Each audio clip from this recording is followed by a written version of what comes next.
I'd like to call, of course, the President, Mr. Fernando Guzman, the Vice President, Rodel Fernando, Secretary, Eric Borromeo, Assistant Secretary, Mildred Bacud, na sayang nakakapunta ngayon, dahil may love life, for the past years, meron siyang love life ngayon.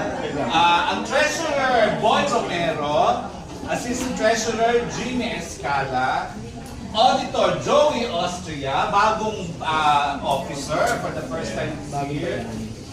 The PRO English, Evelyn Diao. PRO Filipino, nagbabalik sa club, Glenn Sibonga. And the board members, John Fontanilla, Yoni Garcia, former President Mel Vallanera, Romel Pasente, and Francis Sidon. Ayan po ang 15 opisyales ng PNP. Ikaw, wala ka sa Presidente. Mel Vallanera. Si Mayor.